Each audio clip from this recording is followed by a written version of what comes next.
lelaki kelahiran 2004 berarti dia masih muda. Memberikan nama lengkap sampai tanggal kelahirannya dan mengizinkan untuk ditulis, tapi sengaja disamarkan. Dia mengatakan bahwa telepon genggamnya dia titipkan ke pemimpin rombongannya. Hmm. Ia mengaku tidak paham kediaman sejumlah anggota DPR, Sri Mulyani, yang sudah dijarah dan sebagainya. Bahkan dia tidak tahu karena dia sudah tidak memegang HP pada saat ditemui itu. Sebelum terpisah, kami dikasih tahu nanti ke rumah siapa itu di Jakarta Utara, dekat kota. Bahkan dia tidak paham siapa itu Sahroni. Daerah yang banyak mobil besarnya itu, Bang, dia mengatakan. Pimpinan rombongan memberitahu ada 4 rumah yang akan dijarah. Hmm. Yang lain dari kejadian, menurut Ahu, kediaman Presiden Prabowo Subianto jadi sasaran yang terakhir. Jadi di antara ini, rupanya kediaman Prabowo, dia tidak sebutkan apakah di Kertanegara ataukah di Hambalang, itu akan menjadi sasaran terakhir. Nah, dia sendiri juga menuturkan bagaimana bisa sampai di Jakarta untuk mengikuti unjuk rasa. Jadi Ahu ini mengaku lahir di salah satu desa di Kecamatan Cimahi, Kabupaten Cimahi, Jawa Barat ya. Artinya dekat Bandung. Nah, di komplek parlemen dia juga mengatakan bertemu dengan rombongan lain yang direkrut dengan cara yang sama. Kami dari Bandung, ada juga dari Bekasi, dari Jawa, lupa tempatnya katanya. Sama ada kelompok yang bicaranya seperti orang Medan. Hmm. Sementara sebagian kelompok beraksi di DPR, nah rekan-rekan Ahu ini yang lain membakari halte-halte Transjakarta. Jadi Hmm. polanya sama ya, seperti ketika demo Omnibus Law 4 tahun yang lalu, ya ada yang tugasnya, ada yang tugasnya memprovokasi, ada yang tugasnya melempar bom Molotov, ada yang tugasnya membakar halte. Nah, itu pakai Molotov yang dibuat di kampung, kata dia, itu tuh untuk pembakaran halte.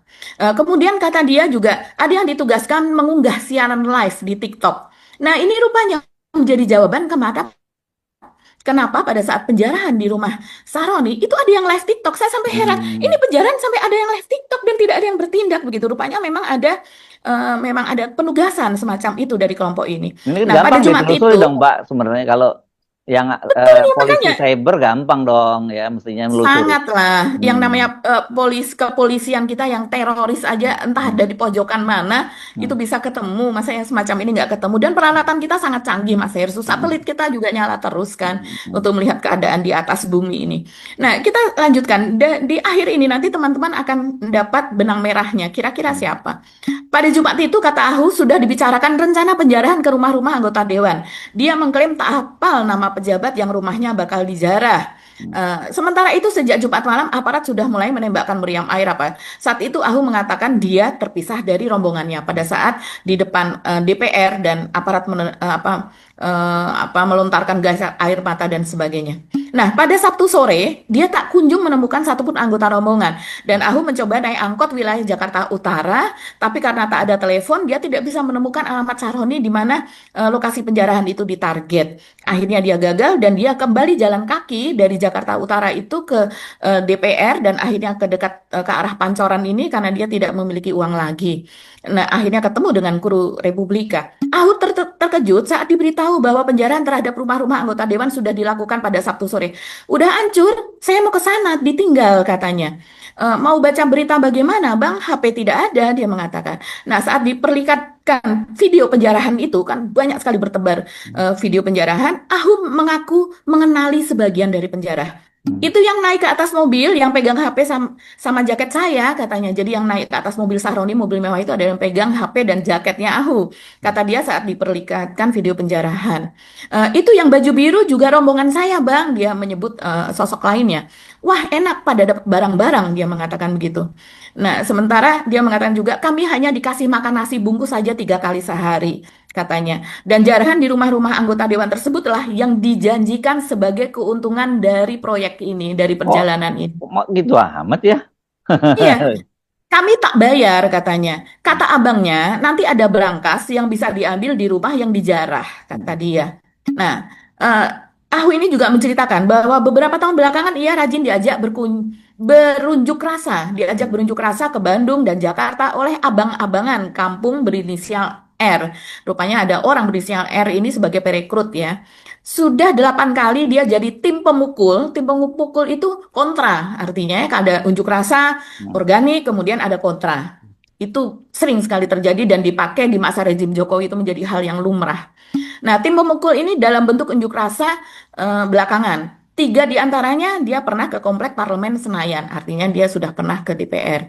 Yang dulu Gibran dibilang terlalu muda jadi wapres itu, saya ikut. Nah, dia ikut berunjuk rasa untuk Ikut ini kontra. artinya untuk mendukung Gibran gitu ya, maksudnya ya. Betul, Oke. betul. Hmm. Karena unjuk rasa organik adalah karena Gibran dibilang terlalu muda kan. Hmm, Nah, hmm. kemudian ada kontra unjuk rasa. Terus yang Jokowi dibilang campur tangan pemilu juga ikut katanya. Dan Hmm. di atas R yang tadi jadi perekrut, kata Ahu, ada lagi komandonya. Bosnya ada bapak-bapak, pakai masker terus, jadi saya tidak tahu mukanya katanya. Nah, ajakan terkini datang pada hari Rabu. Jadi pada saat penjarahan ini itu Hmm. datangnya sudah dari sejak hari Rabu. Kan tanggal Dibilangnya tanggal 25 yang pertama ya. Setelah itu ya, hmm. tanggal 25 itu hari Hmm. Senin ya, Hmm. kemudian hari Rabunya tanggal 27. Nah, Hmm. itulah dia direkrut. Hmm. 10 orang dari kampungnya berangkat.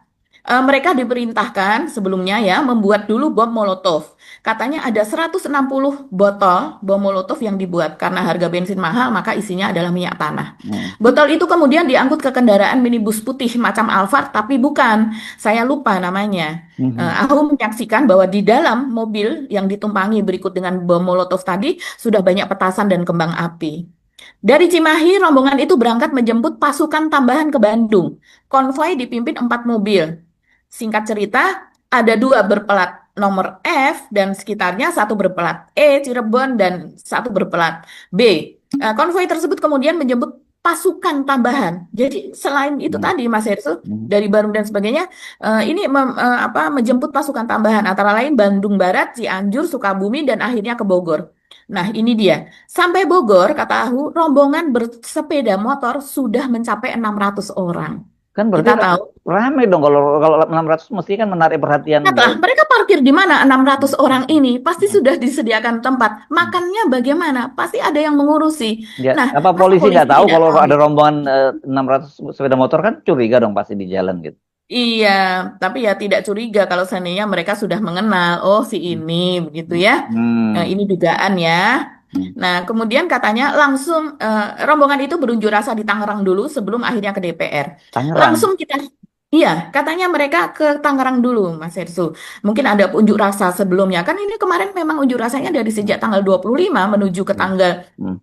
27, 28 dan seterusnya itu kan masif, Hmm. sporadis di banyak tempat begitu.